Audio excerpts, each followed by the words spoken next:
আচ্ছা, আমরা যে জগতে বাস করি তার ঠিক পাশেই যে আরেকটা বিশাল জগৎ আছে যেটা আমরা দেখতেই পাই না, সেটা কি আমরা জানি? চলুন আজ সেই চোখের আড়ালের জগতের বাসিন্দাদের সাথেই পরিচয় করা যাক, মানে অণুজীবদের সাথে। প্রশ্নটা শুনলে মনে হবে খুব সোজা, তাই না? যে আমাদের চারপাশে এমন কি আছে যা আমরা খালি চোখে দেখতে পাই না? কিন্তু এর উত্তরটা বিশাল। এই রহস্যটা দিয়েই না হয় আজকের আলোচনাটা শুরু করি। দেখুন, আমাদের চোখ কিন্তু কম শক্তিশালী না। মানুষ, পশু পাখি এগুলো তো বটেই, মাটিতে হেঁটে যাওয়া ছোট্ট একটা পিঁপড়েও কিন্তু আমাদের চোখ হেরায় না। এটাই তো আমাদের চেনা পরিচিত পৃথিবী, তাই না? কিন্তু এই যে চেনা জগৎ, এর পর্দার আড়ালেই লুকিয়ে আছে একদম অন্য একটা জগৎ। একটা বিশাল আর সত্যি বলতে কি খুব শক্তিশালী একটা জগৎ, যার বাসিন্দারা এতটাই ছোট যে আমাদের চোখে তারা ধরা দেয় না। আর এই অদৃশ্য জগতের শক্তি যে ঠিক কতখানি তা বুঝতে খুব বেশি দূরে যেতে হবে না। খালি করোনা ভাইরাসের কথা একবার ভাবুন তো। চোখে দেখা যায় না এমন একটা কণা, অথচ দেখুন কি ক্ষমতা তার, পুরো মানব সভ্যতাকেই প্রায় থামিয়েই দিয়েছিল।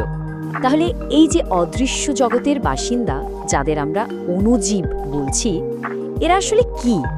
চলুন এবার এদের পরিচয়টা একদম জলের মতো পরিষ্কার করে ফেলি। দেখুন, নামটার মধ্যেই কিন্তু এর আসল পরিচয়টা লুকিয়ে আছে। অণু মানে কি? খুবই ছোট, তাই না? আর জীব মানে তো প্রাণ। সোজা কথায় এরা হলো অতি ক্ষুদ্র জীব। এতটাই ক্ষুদ্র যে এদের দেখতে হলে আমাদের অণুবীক্ষণ যন্ত্র বা মাইক্রোস্কোপের সাহায্য নিতেই হয়। আর সবচেয়ে অবাক করার মতো ব্যাপার কি জানেন? এদের কোনো নির্দিষ্ট থাকার জায়গা নেই। এরা বলতে গেলে সব জায়গায় আছে। যে বাতাসে আমরা শ্বাস নিচ্ছি, যে পানি খাচ্ছি, যে মাটিতে হাঁটছি, এমনকি আমাদের নিজেদের শরীরের ভেতরেও এদের একটা বিশাল সাম্রাজ্য আছে। ভাবা যায়? এখন কথা হলো, এত বিশাল আর এত রকমের একটা জগৎকে সহজে বুঝতে হলে তো একটা নিয়মকানুনের দরকার, তাই না? না হলে তো সব গুলিয়ে যাবে।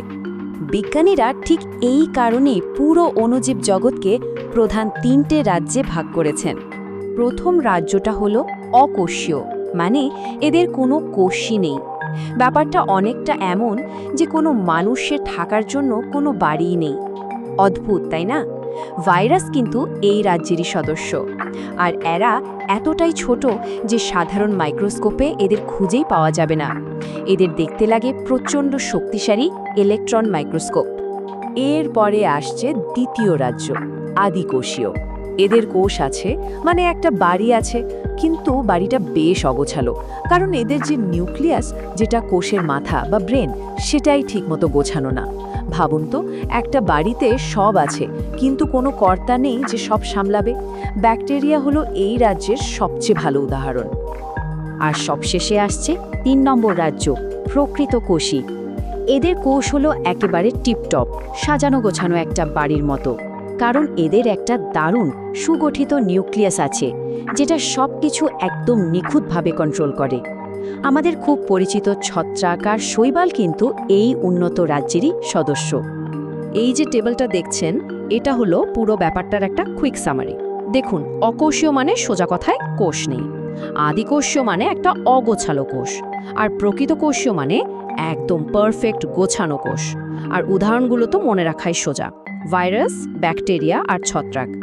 এইটুকু মাথায় রাখলেই দেখবেন এই 3টা রাজ্যের পার্থক্য আর কোনোদিন ভুল হবে না।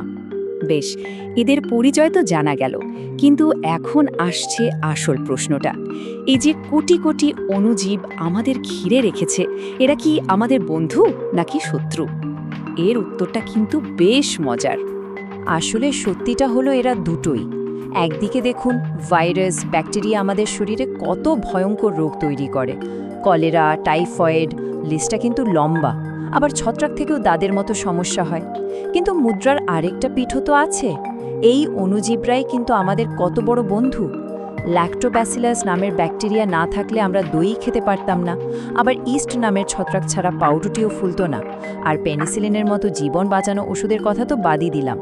তাহলে বোঝাই যাচ্ছে, শত্রু বলি বা বন্ধু বলি, যেভাবেই দেখি না কেন, আমাদের প্রতিদিনের জীবনে এই অদৃশ্য জগতের ভূমিকাটা কিন্তু অপরিহার্য। চলুন শেষ করার আগে এদের গুরুত্বটা আরেকবার একটু দেখে নিই। এরা যে শুধু আমাদের দই বা পাউরুটি বানাতে সাহায্য করে তা কিন্তু নয়। পরিবেশের যে বিশাল একটা সিস্টেম, সেখানে এরা হলো একদম সাইলেন্ট ওয়ার্কার বা নীরব কর্মী। ধরুন, মৃত জীবদেহকে পচিয়ে মাটির সাথে মিশিয়ে দেওয়া বা মাটির উর্বরতা বাড়ানো, এই সব কিছুর পেছনেই কিন্তু এদের অবদান আছে। বলতে গেলে আমাদের পুরো ইকোসিস্টেমটাই এদের ওপর দাঁড়িয়ে আছে। তাই সব আলোচনার শেষে প্রশ্নটা কিন্তু একটাই, ভালো হোক বা মন্দ, উপকারী হোক বা অপকারী, এই যে বিশাল একটা অদৃশ্য জগৎ, এদেরকে বাদ দিয়ে এই পৃথিবীতে আমাদের নিজেদের অস্তিত্ব কি এক মুহূর্তের জন্য ভাবা যায়? উত্তরটা বোধহয় আমরা সবাই মনে মনে জানি, তাই না?